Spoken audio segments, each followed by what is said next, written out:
civil society organizations are asking for answers following reports that government intends to lease a thermal oil refinery worth $700 million to a private company, TOR Asset Management, at $22 million for 6 years. The group, according to leaked documents, is allowed to refine 8 million barrels of oil a year by paying $1 million every year as rent. Energy strategist Dr. Yusuf Suleimana joins me on Zoom to discuss this. Good afternoon to you. So I'm sure you've seen the leaked documents making rounds on social media. Bad deal if it is true, is it? Yes, it's yes and no at the same time.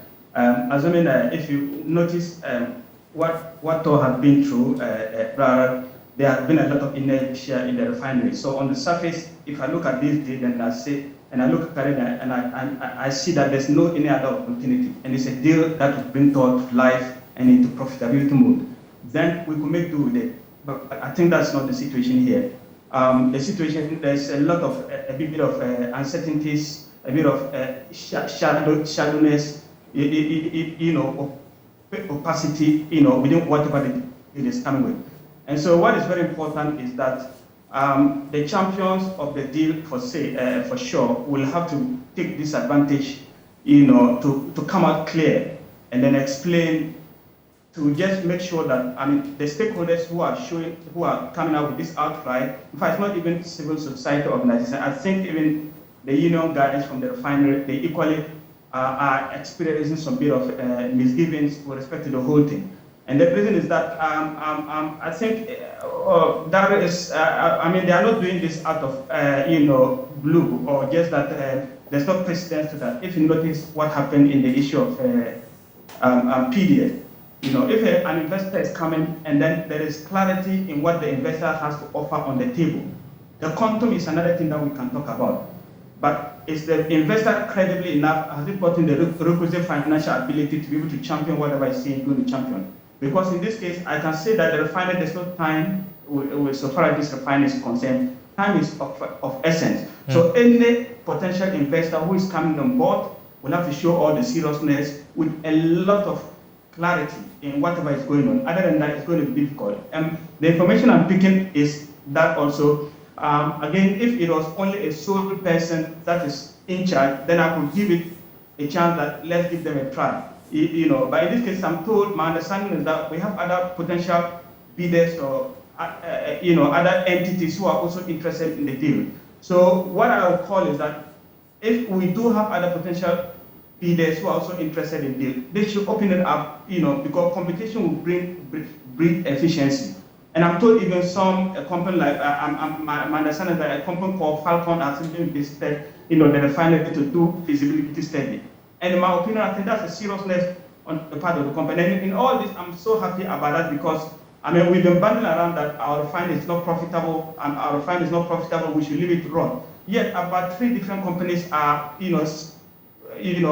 clamoring to take big stake in the refinery. That shows that there's something beautiful, there's something hidden, however latent it is in the refinery. What is most important thing is clarity, of whatever deal that is coming to take place. And so it should be opened up for whoever is interested, but time is of essence. And so this kind of, what happened with PDS, I think that is what Ghanaians are worried about. And they're just hoping that this should not be another PDS deal. You make an important point about clarity and transparency. We're yet to hear from the government on this. The last time we reported on this, we're told that the Attorney General and his team were studying a contract with a private investor. And then you're hearing about this, and so it makes this look so murky, doesn't it? Yes, that's it, because when I looked at the time I also chanced this particular release, talking about these figures, with the investor stand the chance to benefit like $700 million US. On the surface or superficially, that I wouldn't have been a problem, as long as the refinery is going to run efficiently. And there'll be value for that. It's better than the refineries lying down. However, if a deal of such nature, of that mammoth nature, in terms of quantum and in terms of the stakes that are involved, and we don't hear anything, from the context of the government, the stakeholders that are involved, that is worrying, and that brings a lot of uncertainties and transparency issues. So yes, like I mentioned, you're right there. if a deal of such nature, then we don't have communication coming out. Whoever is in charge of the deal, who are the people behind CAM, to champion this deal. Of course, there's a possibility that people feed in. There's going to be a lot of conspiracy theorists that will feed in. And so, if there's nothing to hide, I think it's beautiful. Let them come out and tell all stakeholders that who are the people behind the deal. This is what they have to offer. These are the timelines. Other than that, anything short of this, especially as at the time this leak came out to social media, and we haven't had anybody coming out to either confirm it or deny it. And that's still worrying. That if nothing is done, if there's nothing like that happening, I think the government can come out and say this deal, what is on social media, we should discard it. And if there's something that is actually concrete and cogent, I think the policymaker will have to also accordingly come out and let us know that this is what the nation stands to benefit in this deal. Other than that, I think it's not going to bother well. And once transparency is eluded in this situation, it will not be good for the entire efficiency of the deal. Yusuf, why is it so difficult to revamp TOR? Why are we struggling? Very good question, Darrell. I think we, like I just mentioned, if you notice what has happened previously over the years, I would say that issues of TOR emanate from two major conduits. And I always mention that we have the external bottlenecks and then the internal bottlenecks. Of course, we do have inherent inefficiencies that are in TOR, that we need to debottleneck, that we need to remove. But I think that is a minor of the issue that TOR is facing. The major issue that TOR is facing is the external interferences, the unsolicited external interferences by political actors of the day. I think that has been the bane of TOR. If you notice over the last few years, a company, a critical asset like a refinery that is not running, and we managed to change over 5 managing directors. That is not acceptable. How do you take people accountable for that? So yes, there's a leadership vacuum, and we need a solid leadership in the refinery. And I think as long as the refinery is still with the government has to take the bull by the horn, take all the liabilities or whatever is coming out from the TOR with respect to all this inertia. The government has to take everything. Take responsibility for everything. So yeah, these are the two issues. The issues are the interference, unnecessary interference, and then the inherent inefficiencies. But I believe if the government is, firm and able to manage and get a very strong, robust, and business-minded managing director and give the person free space to operate, I think the internal issues will be stopped, because by then the person would have been taken accountable for whatever is going on, which is correct or is not correct. But at this moment in time, we keep changing managing directors. There's still not very clarity with respect to the way forward, and that's worrying. And refinery is a need-based entity. A refinery is it's a national security asset of every nation. If you understand how refinery works and the critical nature of refinery to your energy security, then you don't play with it. Unfortunately, we haven't appreciated that, and that's why we've been playing around with the refinery for the past decade, and we haven't seen the refinery run. And we'll have ourselves to blame if we get this political discussion grounded forever. We are not hoping for that. But with what we are doing, if we are not very careful and we don't do well, and we'll have the refinery grounded, we'll have ourselves to blame. And percent will not judge us right.